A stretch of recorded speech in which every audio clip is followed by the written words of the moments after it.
In this episode of the Running Specialist Report, we're going to talk about stress return to run programs for fifth metatarsal stress fractures. And we're going to talk about in more detail low, medium, high risk factors to non-unionization on the location of a fifth metatarsal stress fracture and the step-by-step process from reducing the load, reducing the weight bearing on the fifth metatarsal to adding in ADLs, adding in corrective exercises, return to walk plans, plyometrics, and a return to run plan. So let's talk about this, a foolproof step-by-step method to fifth metatarsal stress fractures. And let's start by identifying that low, medium, and high risk for non-unionization at the fifth metatarsal is very prevalent. MRIs are going to be your best gold standard here. Tuning forks, palpation, those are both unreliable. We want to use the MRI or discuss interprofessionally the risk for that stress fracture to not heal appropriately. Some patients will need to get completely off weight bearing, some will just need to stop running. It depends, and there's a variance of different presentations, but you want to make sure you're not continuing to add load when it's irritating that stress fracture. So what's our step-by-step process? Well, stress fractures are going to start with rest or unloading that area. That can take 12 weeks, that can take 24 weeks. That's a large range, but we want to get that person out of pain, and then we want to add in exercise and ADLs. We want to load it, but we want to be careful and do it progressively. Then we want to get to a return to walking program, phasing in walking, and plyometrics and running finally.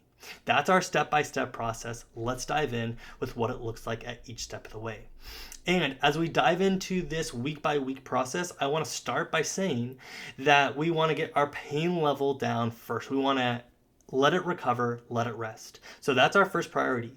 Then once they can tolerate a little bit of weight bearing, we want to start adding in corrective exercises. But we want to advise patients to limit their symptoms to be no more than 1 out of 10. Very, very low, 1 out of 10. So patients can add in 25% of ADLs and full weight bearing each week. And corrective exercises should be integrated here too. So week 1, we'd want to do things like marching. The cadence is going to be important here, 60 beats per minute, halfway up to the hips. We don't want knees to go up too high and not too much impact. 25 feet 4 times. And then adding in squats, adding in isometric heel raises, and single leg balance as well. So not a lot of impact here, but we're starting to load, we're starting to add more weight to that fifth metatarsal. Jumping into week 2, we can see a couple other things we're going to add. Marching still at 60 beats per minute, but we're going to go up to hip height. We're also going to add in heel raises instead of isometric heel raises. Some toe walking. Again, we're going to do squats, and our balance is now going to be an anterior, posterior lateral, posterior medial reach with the other leg. As we dive into week 3, we're progressing our marching 90 beats per minute, so a little faster, so that's going to come with a little more impact, and it's going to go up to hip height as well.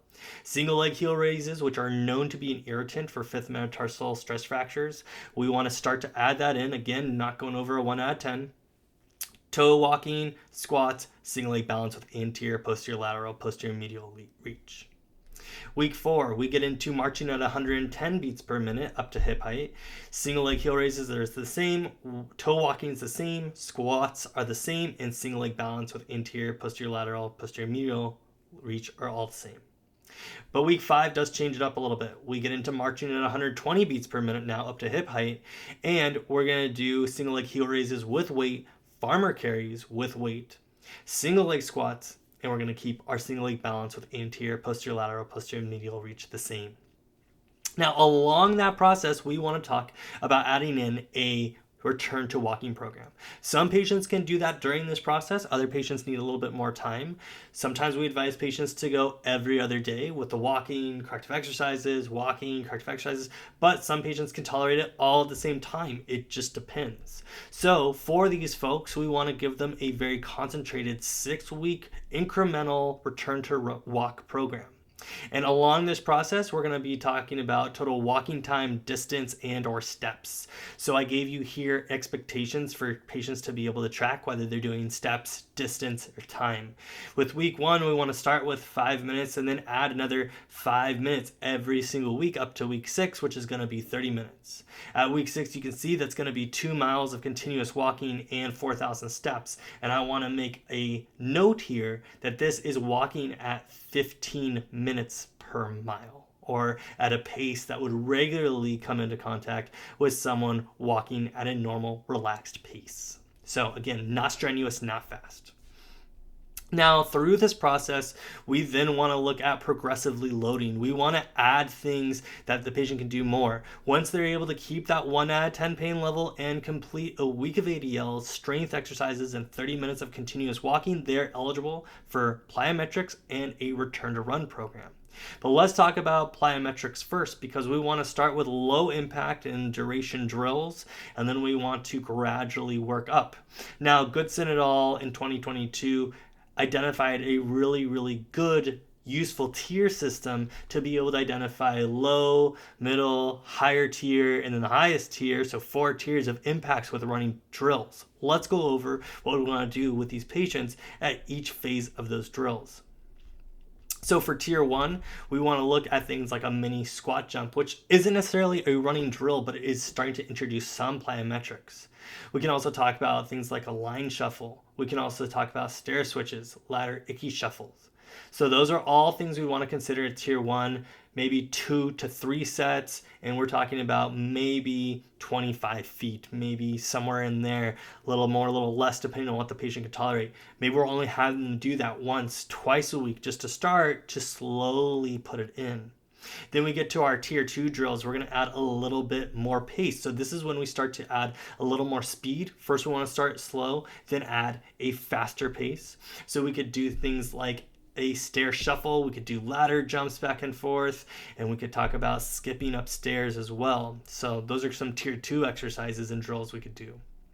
With coming into tier 3, then we can talk about running upstairs, some B skips, A skips as well. We can talk about bounding. That is actually going to come in our tier 4 exercises, but we can talk about cariokas as well. These are all things that we can start to integrate in our tier 3 drills.